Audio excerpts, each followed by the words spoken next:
கொஞ்சம் மூச்சை இழுத்து விட்டுக்கொள்ளுங்கள். ஏனென்றால் பொன்னியின் செல்வனின் 4வது பாகமான மணிமகுடம் சோழ சரித்திரத்தின் மிக இருண்ட இரத்தம் தோய்ந்த ஒரு பக்கத்தை திறக்கப் போகிறது. வாருங்கள், கடம்பூர் மாளிகையின் அந்தகார இருளுக்குள் செல்வோம். அத்தியாயம் 1. எச்சரிக்கைகளை மீறிய எரிமலை. காஞ்சியில் இருந்து ஆதித்த கரிகாலன் ஒரு பெரிய படையுடன் புறப்பட்டுவிட்டான். அவன் தம்பி அருண்மொழிவர்மன் இறந்துவிட்டான் என்ற பொய்ச் செய்தியே அவனை ஒரு பைத்தியக்காரனைப் போல மாற்றிவிட்டது. நேராக தஞ்சாவூருக்கு போய் பழுவேட்டரையர்களின் தலையைச் சீவ வேண்டும் என்பதுதான் அவன் நோக்கம். ஆனால் வழியில் அவனுக்கு நந்தினியிடம் இருந்து ஒரு ஓலை வருகிறது. தஞ்சைக்கு போக வேண்டாம், நான் கடம்பூர் மாளிகையில் இருக்கிறேன். அங்கே வாருங்கள், பேசிக்கொள்ளலாம் என்பது அந்த ஓலையின் சாரம்சம். அது ஒரு பயங்கரமான மரண வலை என்பது கரிகாலனுக்கு தெரியும்.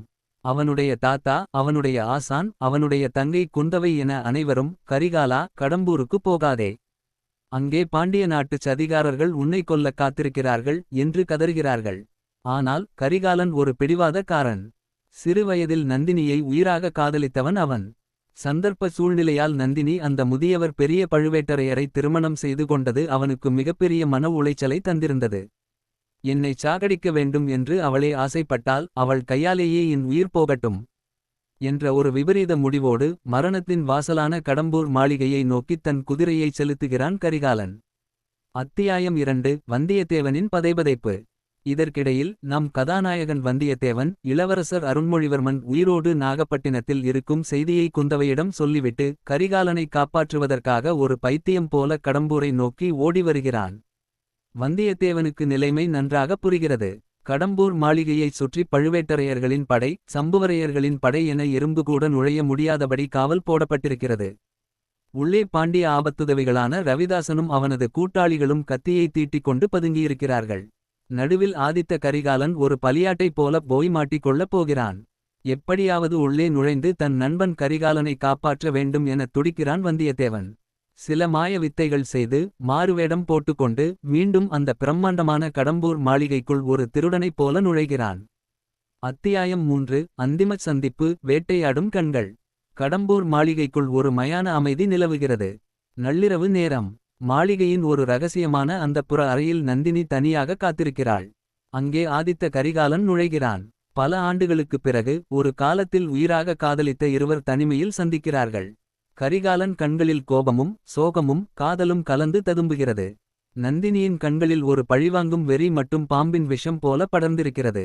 நந்தினி, நீ என்னை கொல்லத்தான் கூப்பிட்டிருக்கிறாய் என்று எனக்கு தெரியும். என் நெஞ்சைக் கிழித்து என் உயிரை எடுத்துக்கொள், ஆனால் என் சோழ தேசத்தை ஒன்றும் செய்துவிடாதே என்று கரிகாலன் கத்துகிறான். அங்கே மறைந்திருக்கும் வந்தியத்தேவன் இதையெல்லாம் கேட்டு பதைபதைக்கிறான். கரிகாலனைப் பிடித்து இழுத்துக்கொண்டு அங்கிருந்து தப்பித்துவிட வேண்டும் என்று துடிக்கிறான்.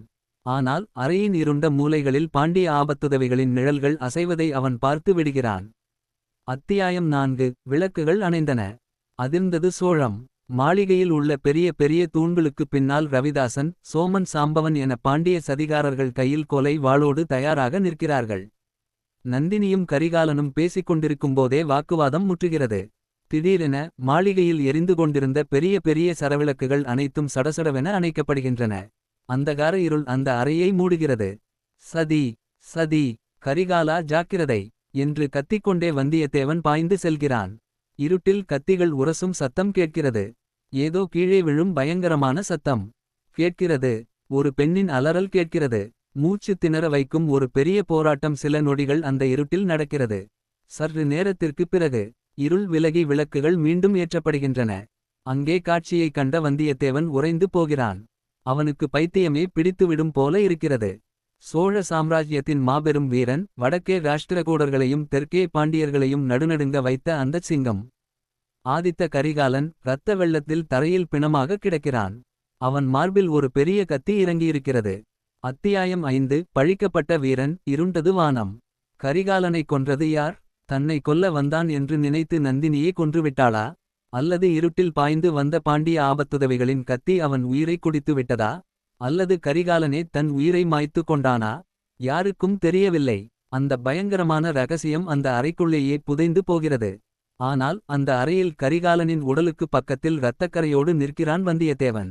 சத்தம் கேட்டு ஓடி வந்த பழுவேட்டரையர்களும் சம்புவரையர்களும் வந்தியத்தேவனை பார்த்து விடுகிறார்கள். இவன்தான் கொலையாளி. வந்தியத்தேவன் தான் பட்டத்து இளவரசரை கொன்றுவிட்டான். பிடியுங்கள் இந்த துரோகியை என்று கத்துகிறார்கள். நந்தினியோ அந்த மாளிகையின் ரகசிய சுரங்கப்பாதை வழியாக யாருக்கும் தெரியாமல் தப்பித்துச் சென்றுவிடுகிறாள். வந்தியத்தேவனைச் சங்கிலிகளால் கட்டி ஒரு பாதாள சிறையில் அடைக்கிறார்கள். சோழ நாட்டின் பட்டத்து இளவரசன் கொல்லப்பட்டுவிட்டான் என்ற செய்தி கேட்டு சோழ தேசமே இருளில் மூழ்குகிறது. வானம் இருண்டு பெரிய மழை பெய்கிறது. சோழ மக்கள் தலையில் அடித்து கொண்டு அழுகிறார்கள். அடுத்து யார் வருவார்கள்? சோழ தேசம் அழியப் போகிறதா என்ற பயம் எல்லோரையும் பீடிக்கிறது. நான்காவது பாகமான மணிமகுடம் இப்படியாக ஒரு சரித்திரத்தின் மாபெரும் சோகத்துடனும் விடை தெரியாத ஒரு மர்மத்துடனும் முடிகிறது. உண்மையான கொலையாளி யார்? சிறையில் இருக்கும் வந்தியத்தேவனின் கதி என்ன? மறைந்திருக்கும் பொன்னியின் செல்வன் என்ன செய்யப் போகிறான்? எல்லாமே ஒரு பெரிய இருட்டுக்குள் மூழ்கியிருப்பது போல ஒரு உணர்வை இந்த பாகம் நமக்கு தரும்.